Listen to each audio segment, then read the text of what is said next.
Hello everyone. UPSC 2024 में अब 7 महीने बचे हैं। 26 मई को आपका एग्ज़ाम होना है और 28 अक्टूबर आ चुकी है। सो बेसिकली हमारे पास बहुत ही लिमिटेड समय है। इस लिमिटेड समय को हम कैसे प्री के लिए और कैसे मेंस के लिए यूटिलाइज़ कर सकते हैं, इसमें हम बात करेंगे इस वीडियो में। तो बेसिकली दो टाइप के स्टूडेंट हैं, एक तो वो जिनका फर्स्ट अटैम्प्ट है इस बार, और वो जिनको थोड़ा बहुत एक्सपीरियंसड है, ठीक है, जिन्होंने यूपीएससी का कोई भी अटैम्प्ट दिया है, चाहे वो सीरियस हो ना सीरियस हो, बट उनको थोड़ा एक्सपीरियंसड है इस साइकिल के बारे में। इसमें हम जो स्ट्रेटजी की बात करेंगे उसमें थोड़ा प्री और मेंस के बैलेंसिंग नेचर पे बात की गई है। कहीं ना कहीं जो प्रीलिम्स के लिए सफिशिएंट टाइम बचे, इस पर थोड़ा मैंने फोकस में रखा है।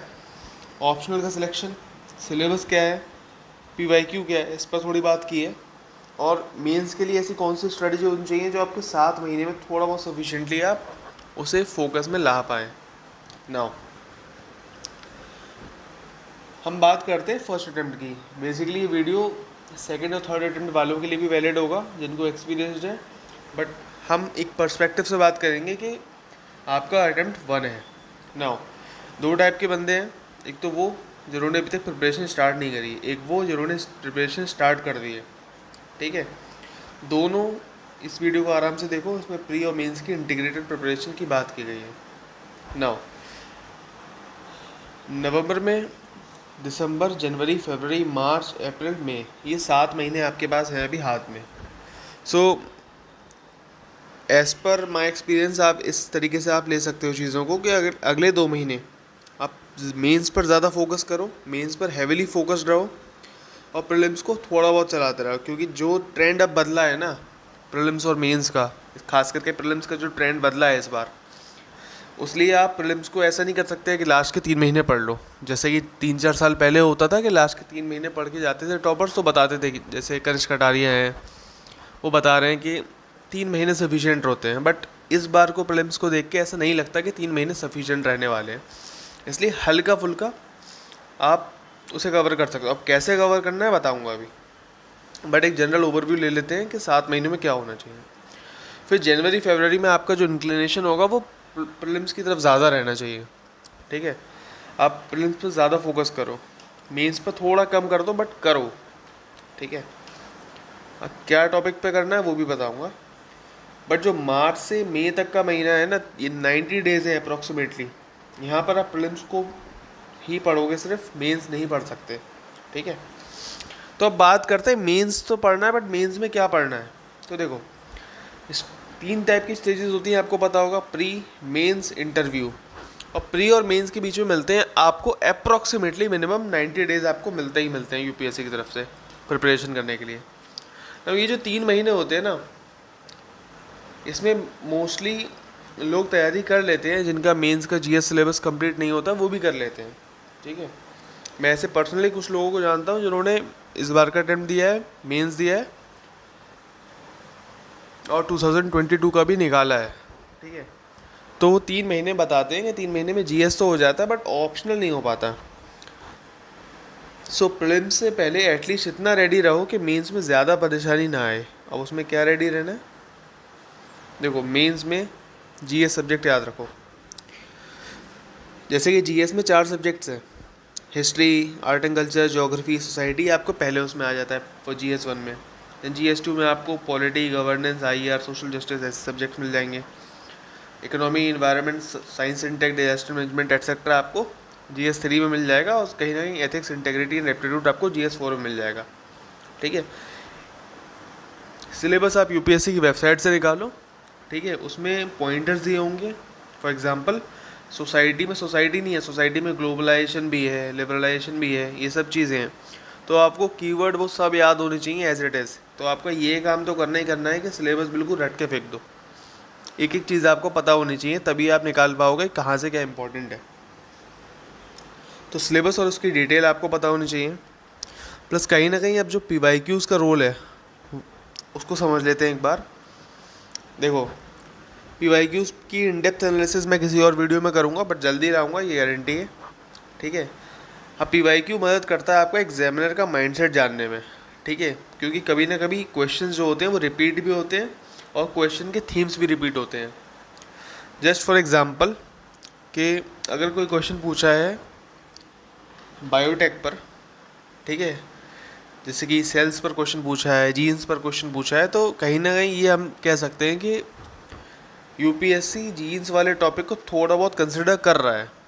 अब वो कितना कंसिडर कर रहा है तो आप इस बात से अनुमान लगा सकते हो कि स्केलेटन और ये सब होता है ना, जो इंटरनल स्ट्रक्चर होता है ह्यूमन बॉडी का, उससे तो ज़्यादा कंसिडर कर ही रहा है। तो अब एटलीस्ट इतना आइडिया लग जाता है। ठीक है, तो थीम्स और क्वेश्चन आपको आइडिया लगता है अच्छा खासा, और कहीं ना कहीं ऑप्शन का सिलेक्शन कैसे हो रहा है। फॉर एग्जाम्पल कोई क्वेश्चन दिया यूपीएससी ने, तो एग्जाम्पल के साथ हम बात करेंगे कभी और, बट जस्ट इमेजिन कि यूपीएससी का ये क्वेश्चन है, उसमें 4 ऑप्शन है, 1 2 3 4, और उसमें दिख रहा है कि यार ये ऑप्शन एलिमिनेट हो रहा है। For example A B C C C D, okay, इस टाइप से। तो मतलब इस टाइप से ऑप्शंस होते हैं जो उसमें दिख रहा होता है कि यार ये एलिमिनेट कर दो तो सारे ये वाला आंसर आ गया हमारा। बट यूपीएससी चाहता तो उस क्वेश्चन को और टिपिकल बना सकता था ऑप्शंस को घुमाकर, बट वो ऐसा नहीं करता। जिससे ये पता लगता है कि एग्जामिनर का माइंडसेट क्या था। वो चाहता है कि आप उतना तो जानो कम से कम कि आप ऑप्शन को एलिमिनेट कर पाओ। तो आर्ट ऑफ एलिमिनेशन और आर्ट ऑफ ऑप्शन सिलेक्शन आप सीखते हो पीवाईक्यू से, इसलिए ज़रूरी है। सो एटलीस्ट प्रीलिम्स से पहले, यानी जब मार्च से पहले जब तुम प्रीलिम्स की डेडिकेटेड तैयारी शुरू करोगे, उससे पहले तुम्हारे पास अच्छी पकड़ होनी चाहिए पीवाईक्यूज़ और सिलेबस पर। ठीक है, दोनों प्रीलिम्स और मेंस के। याद रखना ये सब फरवरी तक करना ही पड़ेगा। दूसरा हम कह सकते हैं कि optional is the key. Optional is the key क्यों? क्योंकि 500 मार्क्स का ऑप्शनल होता है, ठीक है, मेंस में। जितना जल्दी हो सके एज सुन एज पॉसिबल इसको अपना कंप्लीट करो। ठीक है, अब ऑप्शनल की बात करें तो यूपीएससी ने शायद 17 सब्जेक्ट्स दिए हैं ऑप्शनल सिलेक्शन को। आप उसमें से चूज़ कर सकते हो। कैसे चूज़ करना है? तो देखो, अलग अलग लोग अलग अलग क्राइटेरिया का इस्तेमाल करते हैं। कोई अपना फेवरेट सब्जेक्ट चुनता है, ठीक है, जो उन्होंने ग्रेजुएशन या फिर जीएस में भी कई सारे सब्जेक्ट हैं। किसी को ज्योग्राफी अच्छा लग गया तो ज्योग्राफी ऑप्शनल ले लिया, किसी को हिस्ट्री अच्छा लग गया हिस्ट्री ऑप्शनल ले लिया। ठीक है, कोई सिलेबस एंड पीवाईक्यू एनालिसिस की बात करता है, वहाँ से समझता है चीज़ों को। ठीक है, जैसे कोई भी ऑप्शन उठाया, उसका सिलेबस देख लिया, उसका पीवाईक्यूज देख लिया, और देख लिया जो छोटा है या फिर जो ज़्यादा समझ में आ रहा है तो उसको ले लेते हैं। कोई ये सोचता है कि कौन सा ज़्यादा स्कोरिंग है।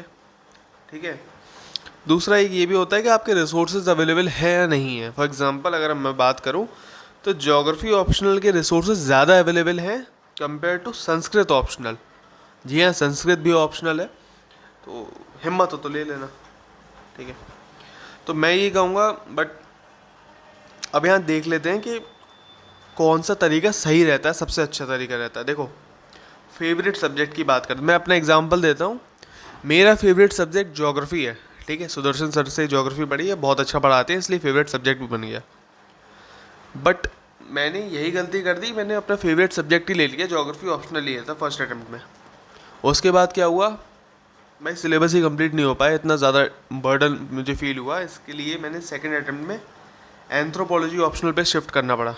ठीक है, तो आप इन चारों क्राइटेरिया को फुलफ़िल करके देखो। फॉर एग्जांपल आपने कोई भी सब्जेक्ट उठाया, मान लो आपने 3 सब्जेक्ट देखे कि पॉलिटी यानी PSIR, ज्योग्राफी और हिस्ट्री। मान लो आपको 3 सब्जेक्ट समझ में आ रहे हैं, इन तीनों का आप सिलेबस और पीवाईक्यू एनालिसिस करो कि यार कहाँ से कुछ बन रहा है।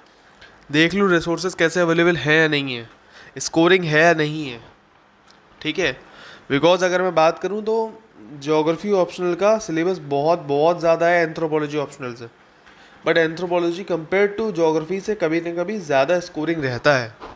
ठीक है, तो हमें इस तरीके से लेना है। जैसे हिस्ट्री कम स्कोरिंग है बट सिलेबस बहुत ज़्यादा है। ठीक है, वहीं हम बात करें मैथ भी सिलेबस ज़्यादा है और स्कोरिंग बहुत ज़्यादा है। तो आप ऐसे कंपेयर कर सकते हो चीज़ों को, और जो आपके लिए बेस्ट सूटेबल रहे, जो आप टाइम से चीज़ों को कवर कर पाओ, जिन्हें ज़्यादा अच्छे से रिवाइज कर पाओ, उसको लेना। क्योंकि एट दी एंड भाई तुम्हें शादी वादी नहीं करनी है ना ऑप्शनल से, तुम्हें तो ना घर बसाना है, तुम्हें बस अपना सिलेक्शन लेना है, तुम्हें बस अपना एग्ज़ाम देना है, उस एग्ज़ाम के लिए तुम पढ़ रहे हो। ठीक है, ओके, अब आगे बात करते हैं एटलीस्ट टिल फरवरी तक क्या ऑप्शनल में ऐसा क्या करना है। देखो, ऑप्शनल को अगर तुम खुद से पढ़ रहे हो तो एटलीस्ट फर्स्ट रीडिंग दे देना, और जो भी नोट्स बना रहा है वो बना के रख लेना। फरवरी तक, ठीक है। अगर लेक्चर्स ले रहे हो तो लेक्चर्स ले लो सारे, और एटलीस्ट नोट्स बना लो। नोट्स बनाना बहुत ज़रूरी है, याद रखना। नोट्स नहीं बने तो किसी भी चीज़ में सिलेक्शन नहीं हो सकता, ये गारंटीड है। किसी भी टॉपर को ले लो, वो ये नहीं कहेगा कि मैंने नोट्स नहीं बनाए, क्योंकि खुद के नोट्स बनाना ज़रूरी है। ऐसा इसलिए कह रहा हूँ कि जो तुम चीज़ एक साल में पढ़ रहे हो ना, उससे तुम लास्ट में जाके 1 वीक में कैसे रिवाइज करोगे यार, मेन से पहले या प्रीलिम से पहले। उसके रिवीजन के लिए नोट्स होना बहुत ज़रूरी है। एक बार प्रीलिम्स में तुम ये सोच सकते हो कि तुमने फैक्ट्स को हाईलाइट कर लिया, बट मेंस के लिए तुम नहीं कह सकते ना कि कैसे हाईलाइट कर लिया, क्या हाईलाइट कर लिया, ठीक है।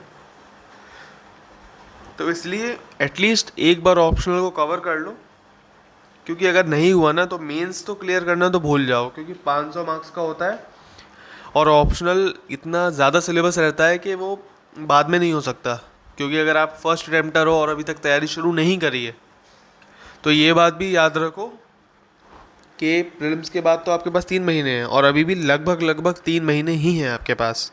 क्योंकि अगर आपने ऑप्शनल चूज़ नहीं करा है तो 15 दिन तो आपको ऑप्शनल चूज़ करने में ही जाएंगे, ठीक है। तो अप्रॉक्सीमेटली 3 महीने यहाँ पर है और 3 महीने बाद में है। और आपका जीएस भी बचता है, आपका एथिक्स इंटेग्रिटी एप्टीट्यूड भी बचता है, आपका ऐसे भी बचता है, तो आंसर राइटिंग भी बचती है। तो आप यकीन मानो, अगर आपका ऑप्शनल नहीं हुआ अभी तो बाद में नहीं हो सकता, और बाद में अगर नहीं हुआ तो you are preparing to fail the exam. Now अब बात करते हैं प्रीलिम्स पे, ठीक है, कि प्रीलिम्स के लिए क्या स्ट्रेटजी रख सकते हो, थोड़ा बैलेंस्ड रहे चीज़ों का। नाउ देखो, प्रीलिम्स में होते हैं कुल मिला के 6 सब्जेक्ट और current affairs, polity, geography, history, science and tech, environment और इकोनॉमिक्स।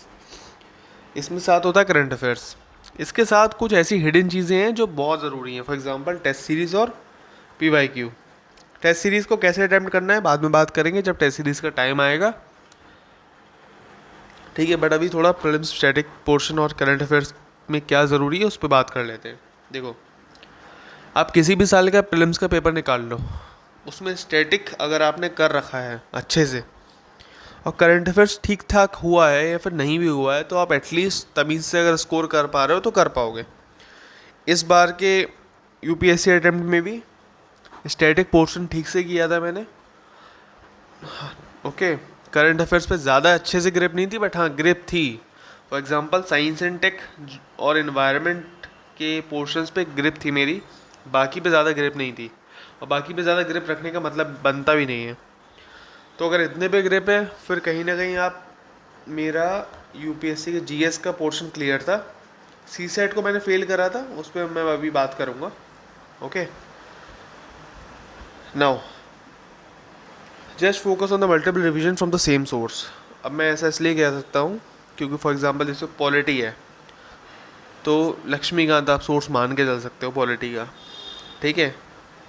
ज्योग्राफी है, ज्योग्राफी के लिए एनसीईआरटीज़ पे फोकस कर सकते हो।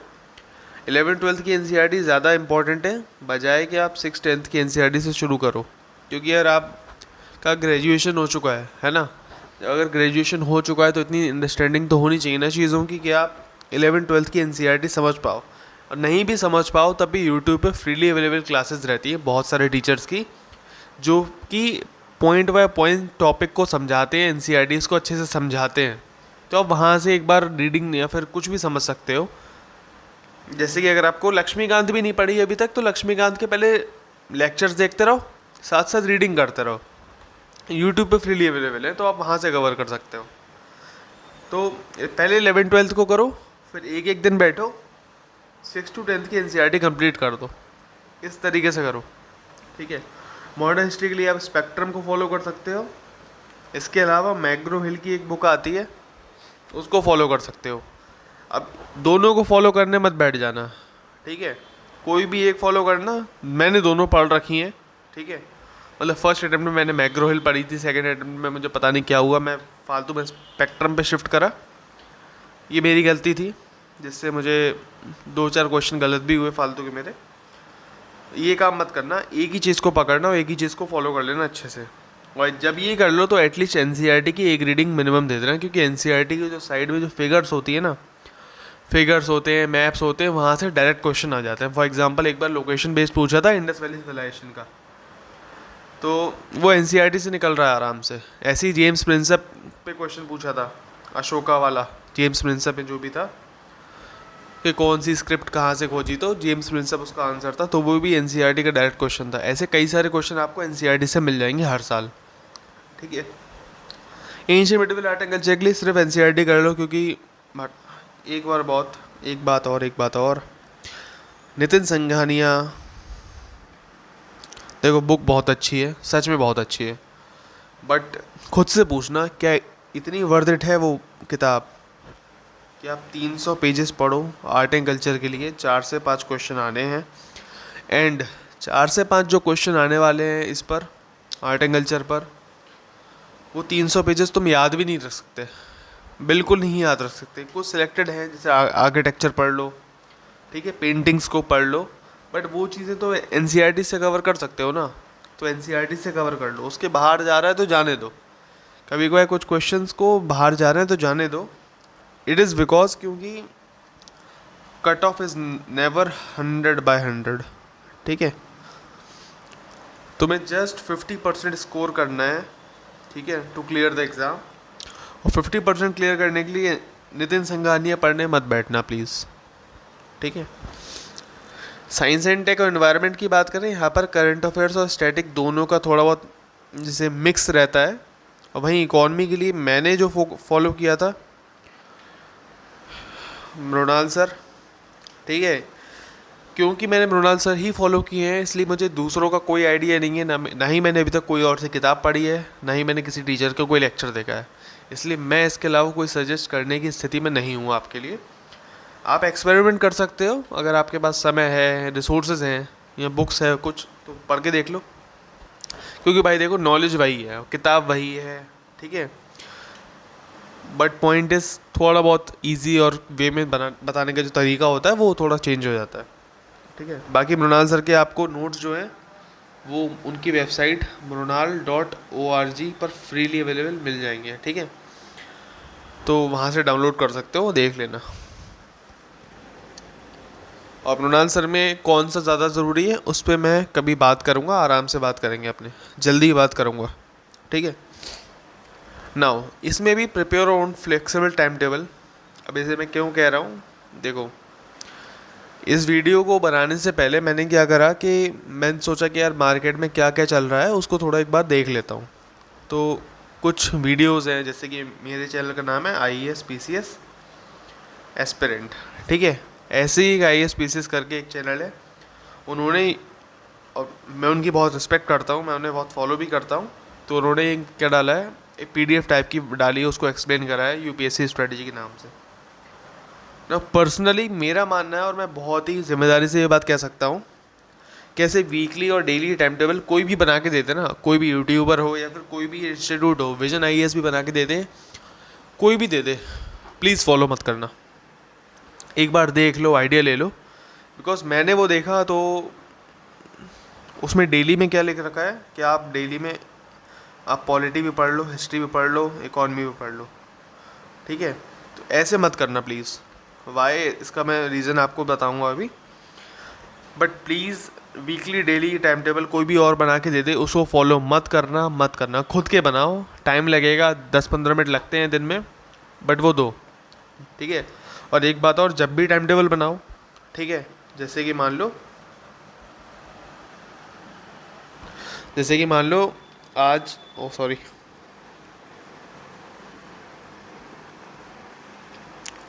आप 6 बजे उठोगे, आप रात के 10 बजे सो गए, सोने से पहले, बेड से जाने से आधे घंटे पहले आप बैठो, जो भी आपके टारगेट्स आज अचीव करें उसको एनालाइज़ करो, और जो आप कल को अचीव करने वाले हो उसको एनालाइज़ करो, ठीक है, और उस हिसाब से टाइम टेबल बनाओ, ठीक है। जो भी टाइम टेबल सेट करो वो याद रखना, वो इस तरीके से होना चाहिए जो आपको फ़्लो स्टेट में रखे पूरे दिन। अब फ़्लो स्टेट क्यों ज़रूरी है, इसके लिए आप वीडियो देख सकते हो, ऊपर फ्लैश हो रही होगी, आई बटन पे क्लिक करके देख लेना बाद में, या फिर एंड में उसका डाल दूंगा मैं, तो आप देख लेना उसको वीडियो, क्योंकि सच में फ़्लो स्टेट में काम करना बहुत ज़रूरी है।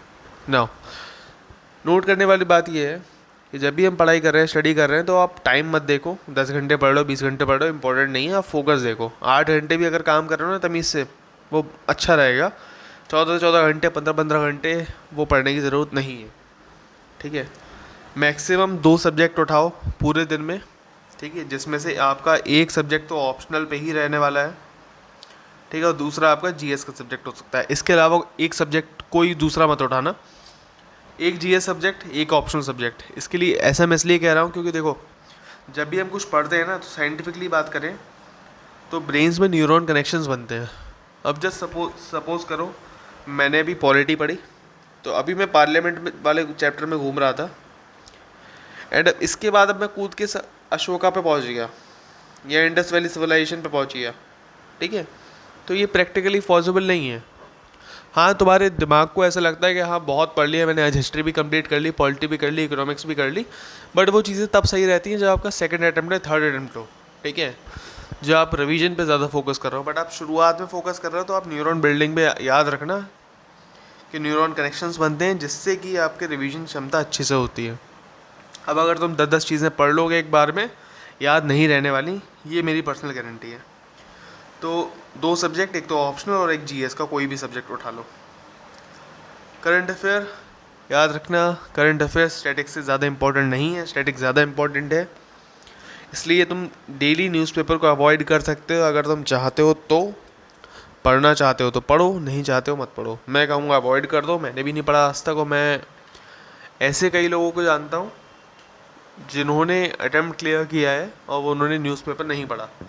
एंड मैं ऐसे भी एग्जांपल जानता हूँ जिन्होंने यूपीएससी का अटेम्प्ट डेली न्यूज़पेपर पढ़ के किया है। तो आप ये खुद देख सकते हो कि अगर आप पढ़ पाते हो तो पढ़ लो, कवर कर पाते हो तो कर लो, बट ऐसा मत करना कि यार एक दिन न्यूज़पेपर नहीं पढ़ा, मान लो जस्ट सपोज आप डेली न्यूज़पेपर पढ़ते हुए आ रहे हो, एक दिन नहीं पढ़ा, अगले दिन वो बैकलॉग वाले न्यूज़पेपर पढ़ने मत बैठ जाना, ठीक है ना। इसमें भी अगर हम बात करें, मैं पहले स्टैटिक कवर करने की बात क्यों कर रहा हूँ, ठीक है।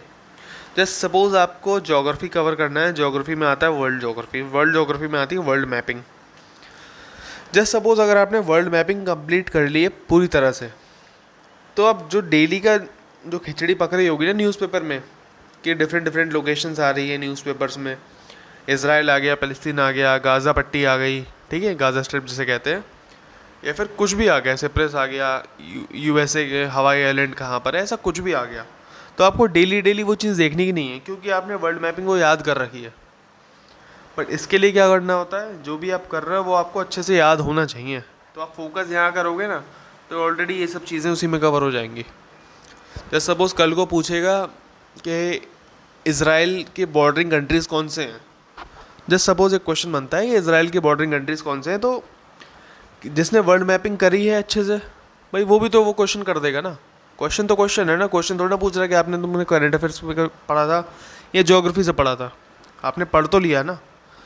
तो इसीलिए पहले स्टैटिक कर लो जितना अच्छे से हो सकता है, और स्टैटिक में भी जो पार्ट करंट अफेयर से ज़्यादा लिंक्ड है उसको अच्छे से कर लो, ठीक है। नाउ एक और टिप दूंगा, जो भी ज़्यादा ट्रेंडिंग टॉपिक्स हैं उनको थोड़ा अवॉइड कर दो, जैसे कि इसराइल फ़लस्तीन, तो उसको डेली करंट अफेयर मैगजीन में पढ़ने की ज़रूरत नहीं है। जैसे रशिया यूक्रेन हुआ था, उसको डेली कवर करने की ज़रूरत नहीं है। अफगानिस्तान से तालिबान वाला मैटर हुआ था, तो उसको कवर करने की ज़्यादा ज़रूरत नहीं है डेली। क्यों भाई, वो इंपॉर्टेंट टॉपिक है, वो करंट अफेयर मैगजीन खुद ही कवर करेगा, तो उसे तुम खुद कवर करने मत बैठ जाओ, ठीक है। कुछ तो स्मार्टली करो कि न्यूज़पेपर वाले करवा तो रहे हैं, बट मैगज़ीन वाले, जब कोई भी विजन आईएएस है या फिर वाजीराम की मैगज़ीन है या अनअकैडमी की मैगज़ीन है, वो जब मेहनत कर रहे हैं तो तुम उतना की मेहनत क्यों करो, ठीक है, कुछ तो उन पर छोड़ दो। So use current affair smartly. अगर तुम कुछ भी पढ़ रहे हो तो प्रीलिम्स के पर्सपेक्टिव से मत पढ़ने बैठ जाओ, मेंस के पर्सपेक्टिव से देखो। डेली न्यूज़पेपर देख रहे हो तो अभी शुरुआत में मेंस के पर्सपेक्टिव से देखो कि वो कौन से मेरे जीएस सब्जेक्ट में ज़्यादा फिट बैठ रहा है, ठीक है। खास करके एग्जांपल्स अगर मिल सकते हैं GS4 और ऑप्शनल, तो उन्हें नोट कर लो, बाकी नोट करने की ज़रूरत नहीं है, ठीक है। खास करके GS4 के लिए अगर एग्जांपल्स मिलते हैं आपको कि किसी, आप देख सकते हो किसी डीएम ने कुछ ईंट की भट्टी या शराब की भट्टी बंद करवाई हो, तो आप वहाँ से एग्जांपल देख सकते हो कि यार ये इंपॉर्टेंट बन सकता है, मैं इसे कोट कर सकता हूँ, तो उसे नोट कर लो, ठीक है। ओके, PYQs की बात करें, डेली स्टार्ट कर देना जब भी तुम PYQs करना स्टार्ट करो। आइडियली मैं कहूँगा नवंबर के एंड से स्टार्ट कर देना या नवंबर के मिड से स्टार्ट कर देना 20 PYQs सॉल्व करना। अब PYQs पे अभी मैंने अभी बताया था आपको, अब थोड़ा और डेप्थ में बताता हूँ। देखो डिटेल वीडियो तो बाद में आएगा, बट प्रीलिम्स के पर्सपेक्टिव से अगर बात करें, ये क्वेश्चन है मान लो, उसमें 4 ऑप्शन है, ठीक है। सो आपको क्या करना है कि जो भी थीम मिला है आपको, जस्ट सपोज 20 क्वेश्चन में आपको 20 थीम्स में मिले, उसके साथ ये 4 ऑप्शन है ना, इन 4 ऑप्शन पे भी थीम मिले हैं, तो क्वेश्चन और ऑप्शन के जो थीम है ना, आप उसे देख लो। चलो मैं कहता हूँ मान लो तुम्हारा लक्ष्मीकांत कंप्लीट नहीं है, जस्ट सपोज मैं कहता हूँ ये तुम्हारी बुक है लक्ष्मीकांत और तुमने अभी तक पॉलिटी कवर नहीं की है, बट तुम पॉलिटी के PYQs देख रहे हो, ठीक है। तुमने क्या करा भैया, पार्लियामेंट वाला क्वेश्चन तुम्हें दिखा, ठीक है, कि पार्लियामेंट में जो बिल आता है तो प्राइवेट मेंबर बिल या फिर मिनिस्ट्रियल बिल जो होता है उसमें क्या डिफरेंस है, ऐसा कुछ पूछा है, ठीक है। तुम्हें नहीं पता आंसर, बट तुम अपनी लक्ष्मीकांत की बुक खोलो, उसमें यहाँ पर एक चार्ट दिया हुआ है पर प्राइवेट मेंबर बिल और डिफरेंसेस दे रखे हैं, वहाँ एक लिख दो ना कि हाँ UPSC PYQ और ईयर लिख दो वहाँ पर कि हाँ 2022 का क्वेश्चन है, 21 का क्वेश्चन है, इस टाइप से। प्रेसिडेंट के वीटो पावर पे क्वेश्चन है तो वीटो पावर वाला चार्ट खोलो, यहाँ से शुरू होता है वीटो पावर, तो लिख दो वहाँ पर प्रेसिडेंट या PYQ 2021 या कुछ भी जो PYQ है। मतलब मेरे कहने का मतलब है आप अगर आपने बुक नहीं पढ़ी है तो आप बुक खोलो, उसे मेंशन कर दो वहाँ पर कि हाँ भाई ये आया है, इससे कि जब तुम बाद में बुक खोलोगे, जब भी तुम पढ़ने बैठोगे महीने बाद 2 महीने बाद, तो तुम्हें ये तो पता रहेगा कि हाँ से PYQ आया है, इसे अच्छे से कवर करना है, ठीक है। और तुम्हें ऐसे एरियाज भी मिल जाएंगे जिससे रिपीटेड बार बार UPSC PYQs पूछ रही है, तो आप इस चीज़ को इस्तेमाल कर सकते हो कि अगर आप क्वेश्चन नहीं पढ़ा है, टॉपिक नहीं पढ़ा है, तब भी वहाँ नोट कर लो एटलीस्ट कि हाँ यहाँ से PYQ आया हुआ है। क्वेश्चन नोट मत करने बैठ जाना, बट वहाँ बस लिख देना कि PYQ जस्ट सपोज 2020 to 21 इस टाइप से, ओके। मेंस में क्या करना है, मेंस की PYQs की बात करें so just keep on reading, उसे बार बार पढ़ो PYQs को। तुम्हें एक हॉट एरियाज़ का एग्जांपल मिल जाएगा, जैसे कि GS 1 में वर्ल्ड हिस्ट्री से ज़्यादा इंपॉर्टेंट सोसाइटी वाला पार्ट है, 70-80 मार्क्स का आता है। इन सोसाइटी वाले पार्ट में भी आपको ग्लोबलाइजेशन वाले टॉपिक पे मल्टीपल क्वेश्चन मिल जाएंगे। फॉर एग्जांपल ग्लोबलाइजेशन का इम्पैक्ट आप इसी से लगा सकते हो कि फैमिली पे क्या हुआ, ठीक है, सोसाइटी पे क्या हुआ एज ए जनरल, ठीक है, इस टाइप से। वुमेन पे क्या हुआ, वुमेन एम्पावरमेंट से रिलेटेड क्वेश्चन बन सकता है ग्लोबलाइजेशन का, how globalisation has helped in women empowerment, ठीक है। इंडस्ट्रियलाइजेशन पे भी ऐसे क्वेश्चन बन सकते हैं, फैमिली पे क्या रोल आया, ठीक है, वुमेन अपलिफ्टमेंट पे क्या रोल आया, तो आप ऐसे ऐसे लिंक कर सकते हो चीज़ों को। नाउ एक आइडिया ले लेते हैं, देखो नवंबर से फरवरी ये 4 महीने वो महीने हैं जहाँ पर तुम प्री और मेंस की इंटीग्रेटेड तैयारी कर सकते हो, ठीक है। इसमें भी नवंबर में आप बात करोगे तो आप मेंस पे ज़्यादा फोकस कर रहे हो, और फरवरी की बात करें आप तब तक प्रीलिम्स पे ज़्यादा फोकस करने बैठ जाओगे। अब कैसे करोगे, देखो अगर जस्ट सपोज मान के चलता हूँ कि आप 1 तारीख से तैयारी शुरू करोगे, 1 नवंबर से 1 से 15 तारीख तक, यानी 15 दिन तो आपको सिलेबस PYQ ऑप्शनल को डिसाइड करने में ही जाएगा, उसको एनालाइज करने में ही जाएगा। तो आपकी मेन तैयारी शुरू होती है 15 तारीख से। सो 15 तारीख से 31 दिसंबर यानी कि 45 डेज़ में मान के चल सकता हूँ जहाँ पर आप हैविली इन्वॉल्व रहोगे ऑप्शनल पे और GS पे, खासकर ऑप्शनल पर, जहाँ आप दिन की शुरुआत ना, देखो कुछ लोग ऐसे पढ़ते हैं कि सुबह 6 से 9 बजे का लगा लिया कि भाई 6 से 9 3 घंटे की सिटिंग दूंगा, 9:15 पर पानी पीऊँगा, 9:20 पर हवा खाऊँगा, 9:25 पर दोस्त से बात करूँगा, 9:30, ऐसे टाइम टेबल नहीं बनता, प्लीज़ ऐसा मत बनाना, ये अनरियलिस्टिक टाइम टेबल बनते हैं और इसी से ही आप फेल होते हो बाद में, ये काम मत करना, ठीक है। एटलीस्ट यार देखो रिज़ल्ट हमारे हाथ में नहीं है, बट कहीं ना कहीं अगर हम पढ़ रहे हैं तो वो पढ़ाई तमीज़ से हो जाए, ये तो हमारे हाथ में है ही ना।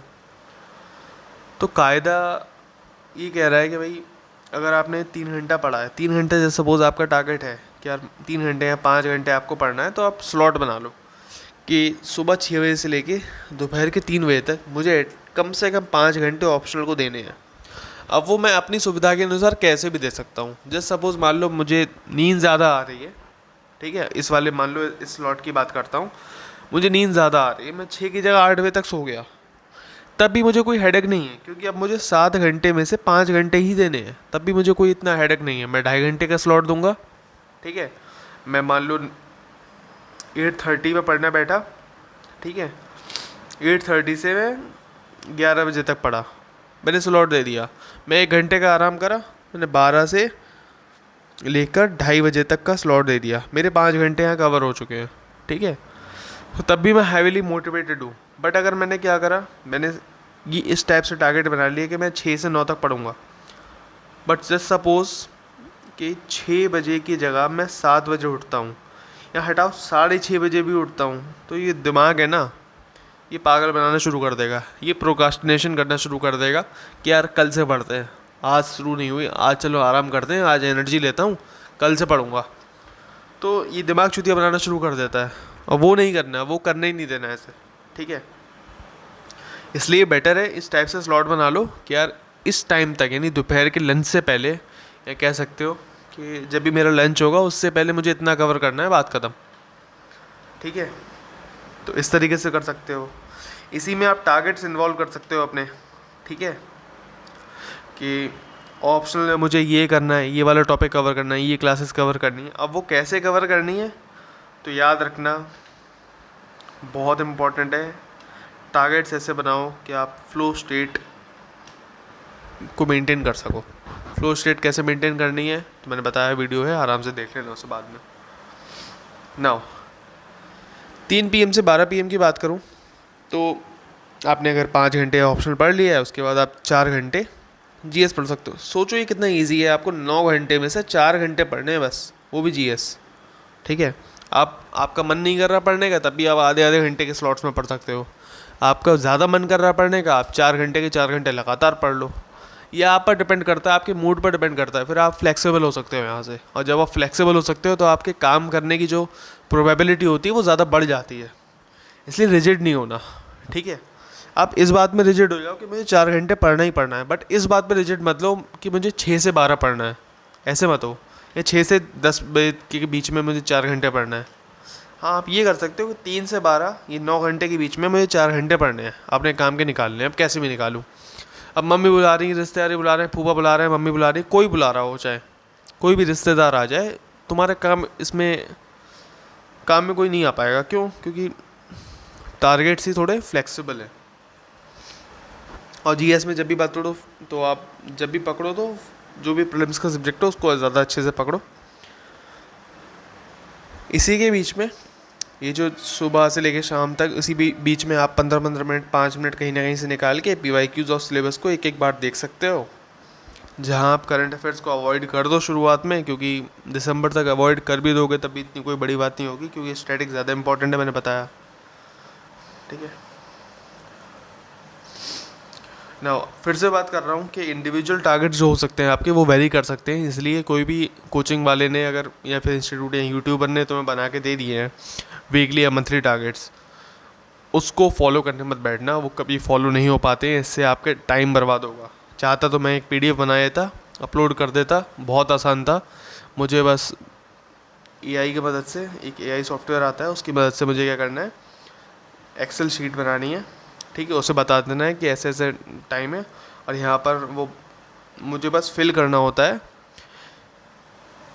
डेली टारगेट्स में आप math, history, polity, history, economics, इस टाइप से कुछ भी बना सकता हूँ मैं। तो वो इजी था, मैं चाहता तो PDF बना देता, बट उससे बेटर है कि आप खुद ही डेली टारगेट्स बनाओ, उससे आपका टाइम बचेगा। नाउ जनवरी से फरवरी तक क्या, तो देखो समय के साथ चीज़ें हैविली इन्वॉल्व होती हैं, ठीक है, चीज़ों में बदलाव आता है, वैसे ही हमें बदलाव करना है अपने हिसाब से। हो सकता है जैसे कि अब नवंबर में आप ऑप्शनल ज़्यादा अच्छे से पढ़ोगे, वहीं फरवरी में आपका फोकस GS पे ज़्यादा होगा, देन ऑप्शनल पे होगा, फिर CSET पे भी होना चाहिए। बट अब ये सबके साथ अलग अलग हो सकता है। जस्ट सपोज़ किसी को ऑप्शनल पूरी तरह कंप्लीट नहीं हो पाए फरवरी तक, तो वो जनवरी में भी ऑप्शनल पे ज़्यादा फोकस कर सकता है, कोई बड़ी बात नहीं है, बट उस पर जीएस पे भी थोड़ा लगाम लगानी पड़ेगी अच्छे से, ठीक है। बट ये जनरल पर्सपेक्टिव में बात करें तो आपका जो पूरा टाइमिंग था उसको थोड़ा चेंज करके इस तरीके से कर सकते हो कि जो 6 से 3 या 6 से 4 का समय था, आप उसमें 5 घंटे आप जीएस को दे दो, सी सेट को दे दो थोड़ा बहुत, फिर आप शाम को जो समय है, ठीक है, 4 बजे से 12 बजे के बीच में, रात के 12 बजे तक, वहाँ 4 घंटे आप ऑप्शनल को निकाल सकते हो, ठीक है। नाउ हाँ, ये बता ही चुका हूँ कि फ्लो स्टेट को मेंटेन करना है, लॉन्ग टर्म बेनिफिट वाली बात, इसलिए आपको एक सब्जेक्ट ही पढ़ना है पर डे। एक सब्जेक्ट से ज़्यादा पढ़ोगे तो मरने वाले काम है यार वो। ऑप्शनल की बात करें तो याद रखना, एटलीस्ट पहला रिवीजन कर लेना और नोट्स बना लेना, वो नहीं हो पाएगा तो चीज़ें बाद में सफ़र करेंगे। ना मार्च से मई की बात करें तो ज़्यादा डेप्थ में हम बात करेंगे मार्च के आसपास ही, ठीक है। हाँ, सिर्फ प्रीलिम्स की बात होगी, सिर्फ प्रीलिम्स का ही पढ़ना होता है, बट मार्च से पहले आइडियली आप पीवाईक्यूज़ को एनालाइज कर लो अच्छे से, ठीक है, जिस पे वीडियो में अच्छे से लाऊंगा बाद में कैसे एनालाइज करते हैं। बट जो भी पॉइंट मैंने बताए हैं किस तरीके से आपको क्वेश्चन को देखना है वो आप देख लेना कि थीम्स कौन से होते हैं, वो पकड़ने होते हैं, ठीक है। आइडियली जो भी जीएस सब्जेक्ट्स हैं आपको उसको 2 अच्छी रीडिंग दे दो, गुड रीडिंग दे सकते हो, प्लस कहाँ कहाँ पीवाईक्यू पूछा गया है उसको मार्क कर लो। फॉर एग्जांपल लक्ष्मीकांत में मैंने आपको बताया कि प्रेसिडेंट के वीटो पे क्वेश्चन आया है, तो वहीं वीटो टॉपिक खोलो, वहाँ लिख लो कि यहाँ पर क्वेश्चन आया हुआ है, तो आप ऐसे लिख सकते हो जिससे कि बाद में जब आप प्री के टाइम पढ़ोगे तो आपको ज़्यादा पीवाईक्यूज़ में घुसने की ज़रूरत नहीं पड़ेगी। तीसरा क्या है, आपको ऑप्शनल कंप्लीट होना चाहिए, तो मिनिमम आप अभी इतना कर लो, ठीक है। इससे ज़्यादा मैं कहूँ कि आंसर राइटिंग करने बैठो तो वो बेकार की बातें होंगी, क्योंकि आंसर राइटिंग का भी समय नहीं है, ना ही आपके पास है और ना ही किसी और के पास हो सकता है, ठीक है। बिकॉज एक तो भाई देखो सीधी बात है, प्रीलिम्स नहीं हुआ तो मेंस का क्या कर लोगे, प्रीलिम्स अगर नहीं हुआ तो मेंस की आंसर राइटिंग या मेंस का किसी भी चीज़ का क्या करोगे, ठीक है। सबसे इम्पोर्टेंट तो प्रीलिम्स है, ओके। फिर टेस्ट सीरीज़ अभी लेनी है नहीं लेनी है मत लो, बेटर है अभी मत लो। अभी जो कोचिंग वाले बेचते हैं ना टेस्ट सीरीज़ के, हफ्ते में एक टेस्ट होता है, वो मत लो अभी, कोई फ़ायदा नहीं है, ठीक है। पहले अपना जीएस सब्जेक्ट कंप्लीट करो। भाई यार देखो, युद्ध में वो जाता है जिसके पास शस्त्र हो, अब किसी के पास शस्त्र ही नहीं है तो वो युद्ध में जाके करेगा क्या, मरेगा ही सीधे। जिसको जीएस ही कंप्लीट नहीं है वो एग्ज़ाम में बैठ के या टेस्ट सीरीज़ के माहौल में बैठ के क्या कर लेगा, ठीक है। तो पहले जीएस कंप्लीट कर लो, टेस्ट का टाइम है अच्छा खासा मिलेगा तो आप उसे कवर कर लेना। So that's it for today. इस वीडियो में उम्मीद करता हूँ चीज़ें समझ में आई होंगी। अगर कुछ भी डाउट हो, कैसा भी डाउट हो, आप कमेंट सेक्शन में पूछ सकते हो, ये मेरी गारंटी है कि आपको बताऊँगा। और एक और इम्पॉर्टेंट बात, एक अनाउंसमेंट कह सकते हो कि सी सेट, देखो सी सेट इस बार का जो था वो थोड़ा टिपिकल था, काफ़ी टिपिकल था, ओके। ना मैंने क्या किया है इसमें, मेरा एक फ्रेंड है उसने CDS, ओके, NDA और SSC जैसे एग्ज़ाम्स उसने क्रैक किए हैं, और इस बार उसने कुछ लोगों को गाइड भी करा है, वो पढ़ाता भी है, तो मैंने जस्ट उससे उसका रेफरेंस लिया, उससे बात करी है।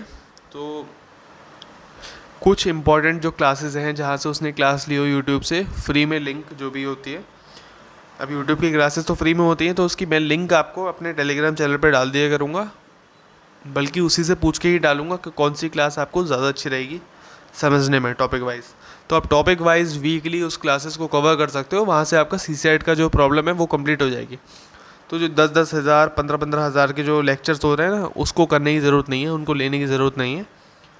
तो CSET का आपको वहीं से मैं लिंक डाल दिया करूँगा यूट्यूब चैनल पर या टेलीग्राम चैनल पर, वहाँ से आप देख लेना, ओके। Thank you. कोई भी डाउट हो कमेंट सेक्शन में पूछ लेना, मैं अवेलेबल रहूँगा।